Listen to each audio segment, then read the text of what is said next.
Welcome to Popternative, where we dive into topical discussions from the worlds of pop culture, social media, and sports. Here is your host, Peter Remoliotis, aka PD Beats. PD Beats here from Popternative, speaking to Kolton Stewart about Disenchanted, which premiered recently on Disney+. Welcome back to the show, man. It's so good to see you. Very good to be back. Thanks for having me. Oh, man. It feels like we haven't chatted for a long time, but It's probably been, I don't know, what, a year? Maybe a year or two? yeah, absolutely. It's been a while. The pandemic definitely made things feel a lot longer. Of course, like everything, yeah. This is exciting. I mean, you get cast for these amazing Disney projects like Sneakerella and this one right now, and this is like, is it kind of surreal the fact that these are like out for people to see? You know what I mean by that? Like, it's like you make it, it's wrapped. Now people can finally see these movies. Yeah, I mean, it's especially Disenchanted. I mean, we filmed it like a year and a half ago in Ireland, and it was like this very like isolated experience, and it was so amazing. And I have so many awesome pictures and awesome stories to tell. And I can't really post any pictures and stuff until the movie's out. So the fact that the movie's out now and I can talk about it and people can see it, it's really, really awesome. There's familiar and unfamiliar territory, I feel like, with Disenchanted, which I think is really cool because there's the first movie, so people are kind of familiar with some of the characters and everything. But then, like, if they watch the movie, like this new one, it's very different. There's like different characters. There's kind of different situations. Do you think about that at all when you like sign on to this project where it's like unfamiliar territory and familiar territory at the same time? Sure. I mean, I think the thing with, Enchanted, the first one, is that it was such a beloved movie. It was so good. There's really no flaws to that movie. You can't really touch it. And I think if you're going to approach a sequel, you kind of just have to do your own thing and branch off from it and not try to recreate the magic and kind of create your own magic. And I think they did a really great job of doing that. And it was fun to come into a sequel and not be or I guess be a new character, for people to meet.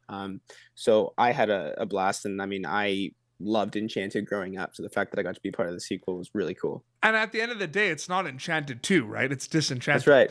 That's which exactly is, I right. think, very important. Like, it's not Top Gun 2, it's Top Gun Maverick, right? Like, I feel like, does that get lost in translation, do you think, sometimes? Where it's like a continuation, but it's its own thing, you know what I mean? Yeah, I think probably the 15-year gap helped. You know what I mean? It's been a very long time, so I think everyone... I get it, we're old. We're old, okay? Yeah, I know, seriously. But no, I think people are just excited to be able to see these characters again, to see Giselle, to see Robert, you know what I mean? Just to see those guys again, I think, and at any capacity, everyone's was really excited about this movie. There's a lot of hype for sure. What is the mindset like being able to work on all these like family friendly movies where we're at a time where we really need those kind of warm hugs, so to speak? Is it kind of one of those things that you're like looking at? Like, obviously Kolton Stewart goes where the opportunities are, but it's really cool to be able to work on these like family friendly films as well. For sure, everyone. Yeah. It's fun that I get to do. A lot of my work happens to be fun and uplifting and a lot of the times musical. I love to entertain people and bring happiness to people, and the fact that a lot of the projects I've done recently have done that is awesome. But I also like doing on the other spectrum as well when I get the chance. We were talking about All Fun and Games, the horror movie that I did this year, hopefully coming out soon. I like to do a bit of both, but it was an honor to do Disenchanted, that's for sure. I don't know if you're like me, but like you look at those like announcements about those films and you look at the cast and you're just like, I want to see this now. Like, give it to me right now. I know. I don't want to wait. Seriously. Totally. I'm like that, and I'm in the movie. I know what happens, and I still want to see it. Oh man, no, that's super cool as well. Do you think about the fact that people can do the Disney Plus Kolton Stewart doubleheader now with Sneakerella Disenchanted? It's crazy. I know, it's crazy, and also the fact that they both came out this year is awesome. In fact, I got to do 2 Disney movies and they came out the same year, and also the characters are so distinctly different. One, I'm like an evil minion stepbrother, and then this other one, I'm more of just a very grounded prince. I'm really thankful for that opportunity and the fact that you can go on Disney Plus and do a little Kolton Stewart Disney header. Absolutely. I do want to go back. I do have a Sneakerella question. What are those conversations like with your cast, knowing that you're doing a whole kind of new version of one of the most beloved kind of Disney tales of all time? Like, is there like pressure talking to everyone? Is it kind of just going in, doing your thing, not thinking about it? Like, what's the conversations like with the cast specifically about that? Yeah, I mean, I don't think there's always pressure when you approach any project, specifically a beloved Disney story because yeah, you want to give it justice. But the thing about Cinderella, for instance, is like that's been done so many times in so many different ways, Mhm. that I think the fact that we had such an original take on it, you know, Yep. with the Sneakerella and the gender swap and stuff, there was less pressure about emulating people and just kind of branching off and doing your own thing. I mean, you know, it's in the script for my characters, like the evil stepbrothers. Obviously, we understand the evil stepsisters, evil stepbrothers, but other than that, we got to do our own thing. We got to take this material from the script and really just do our thing and not really have to worry about any referencing, because it's all just kind of there for you. Mhm. So yeah, and that was a great cast. That was a really awesome experience. Absolutely.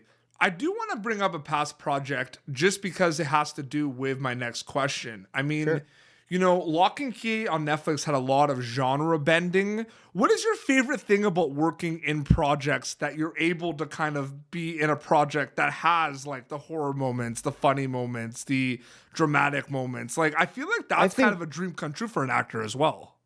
absolutely, and that's what it is. It's Yeah. a dream come true as an actor to be able to like hone into all your different acting Yeah. muscles into in one particular project is so exciting. I love to do comedy. I love to do horror. I love to do drama, grounded work. And the fact that there's certain projects like Lock and Key, I would even say potentially Disenchanted in some ways. Oh, yeah, absolutely. It's really great to be able to just bring different muscles and do your thing. That's the dream as an actor. What is the specific mindset wrapping up Disenchanted, knowing that you already worked on a Disney movie? Maybe it feels like it's going to be kind of the same thing because Sneakerella was also big scale and everything. You wrap, it's like, Mhm. wow, I worked on this. Is it feel similar kind of wrapping Disenchanted after working Sneakerella, or was it a whole kind of different experience wrapping on that project? Well, Disenchanted just because of the, you know, the actors who were in the movie that kind of just made everything a little different. Just to be able to, you know, working with, you know, Amy Adams and Patrick Dempsey, Adina Menzel, James Morrison, Maya Rudolph, that experience was just insane because those are people who are, you know, some of them are my heroes Mhm. and I love their work and have been fans for so long. So to be able to spend 4 to 5 months with them, learning from them and working with them, it was truly an honor. And I guess, yeah, there was a bit of sadness when you come to an end. And especially now the movie's out, it's like that the chapter is really Yeah, closed. I mean, it's absolutely. awesome. It's awesome that the movie's out and it's gonna be out forever.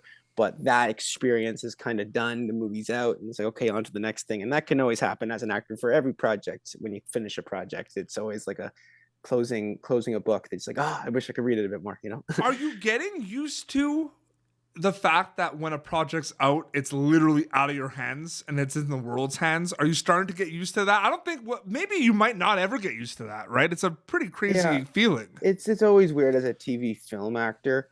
You always watch something, you're like, wish I could do that again. You know what I mean? And you can't, and it's done, and it's out forever, and that's kind of it. And that's the difference. And I mean, I do a lot of theater as well, and that's something I really enjoy about theater is it's never done. Every night you can do things differently, change things, enhance things. And then when it's done, usually it's not. Sometimes they film things now, but usually it's not.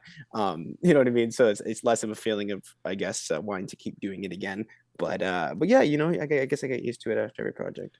I do want to talk about theater because you are a theater guy. And Yeah. in my, in Montreal, my high school, I was part of the stage crew. So I wasn't Oh, acting, cool. but I did like, I was follow spot Big operator. I job. built the Oh, sets. sweet. That's awesome. I wasn't even in the productions as an actor. And Hmm. the feeling the morning of a performance, there's nothing like it. Nothing like it. Right? There's Yeah, nothing there's like nothing it. There's like it. this nonstop energy where it's not even like an hour or two before you go when you're at the thing. It's like All you day. wake up, you're having breakfast, like, wow, we're putting on a show tonight. You know what I mean by Yeah, that? it's super. It's similar. I think it's, you know, as close to like a professional athlete as you can get, where it's like Ooh. game day. And I think that's why I love theater so much because I also love sports. I'm not a professional athlete, wish I was, but the theater is the closest thing I'll get to it, where it's like the day of the game, and here we go, and like the half an hour before the show, getting pumped up, and then you're doing the show, and something's going wrong. I better figure this out, and you improvise, and then you get back into it. And I just love that roller coaster of a day of a show, and Mhm. I guess you all understand because you did that. Yeah, there's nothing like it. It's so addicting. It is like Yeah, it's like a palpable energy. Someone's like said too. It's this energy in the air, and yeah, I yeah. remember like waking up in the morning. I'm like, man, I'm doing the follow spot operator tonight It's awesome. for the That's Princess and the Pea. that's Like, a I'm very fun excited. job. You know what I mean? Yeah, totally. That's great. I do want to go back to Some Assembly Required very quickly. I think we talked a little bit about it last time you were on the show.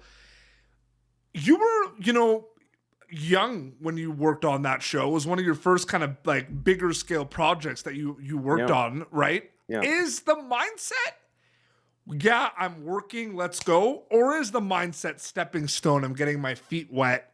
There's going to be bigger things down the road. Like, what is the mindset at the time? You know what I mean by that? Like, is it a bit of Yeah, both? some assembly required was such a unique experience. I always say, like, I don't know if I could have done it now. The fact that I was so young, I think Yeah. was a good thing because it was so much work. It was probably the hardest I've ever had to work in my life. It was so much material. You're learning, 45 pages It of was quick scripts a pace, though, too. day, Like, if you quick watch it's so pace. quick. Yeah. You're filming 20 scenes a day versus like on Disenchanted, you're filming maybe a scene a day.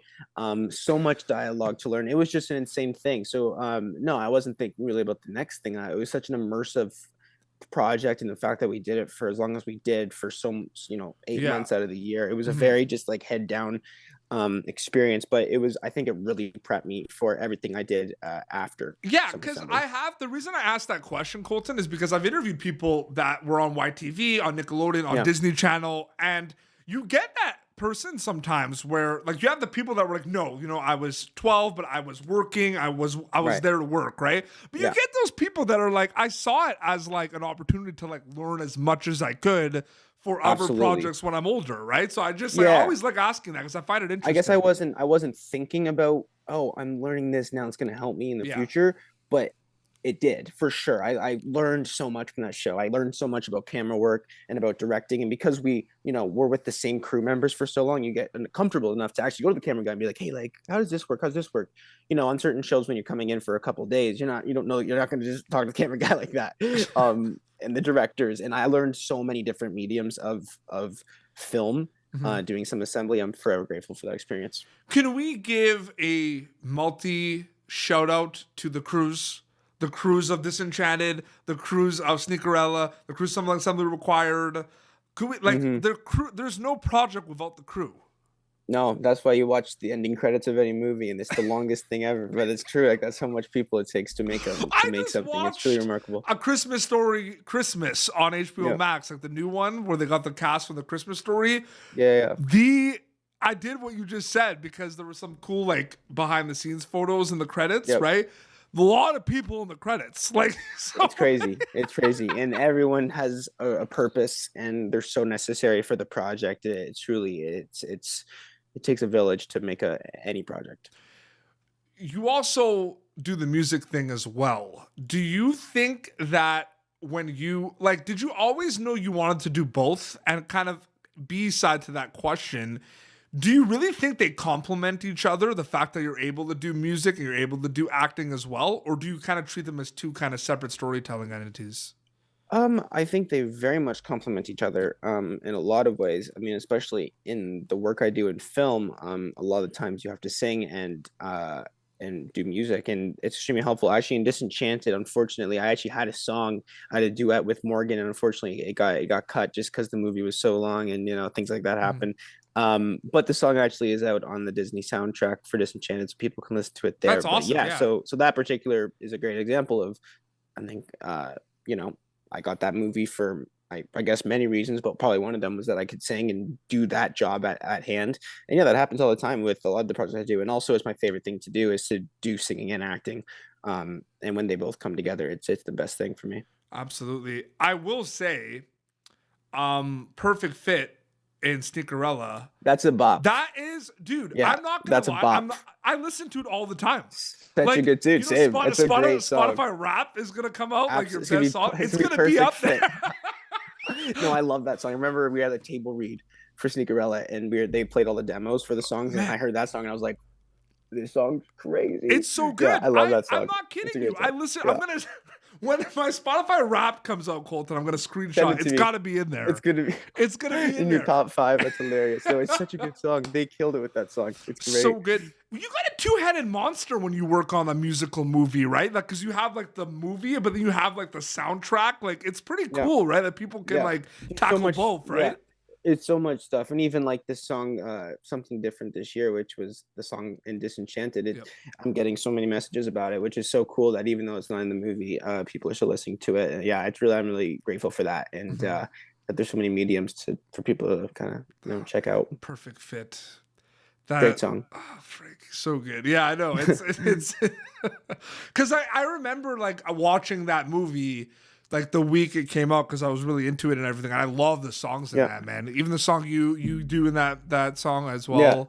Yeah, Sneakerella was awesome. They really did great work with the music, and yeah, I think it just separates it from a lot of other. No, absolutely. Kolton, always good to see you, man. Thank you so much for coming back on the show. Hey, thanks for having me, man. I really appreciate it. Yeah, so they could do a Kolton Stewart doubleheader if they want on Disney Plus, right? Literally, like that's hilarious. I didn't even think about it like that. But Disenchanted totally is streaming now, worldwide on Disney Plus, as well as Sneakerella. Your Instagram account is just your name, right? It's just Kolton Stewart. Yep, it's that Kolton Stewart. Amazing. Well, this has been Popternative, youtube.com/Popternative. Previous episodes. Until next time, it's Kolton Stewart and PD Beats signing off. Thank you for tuning in to Popternative. Make sure to check out our past episodes of Popternative on YouTube. Be sure to like Popternative on Facebook and follow us on Twitter. This has been an Autograph Communications production.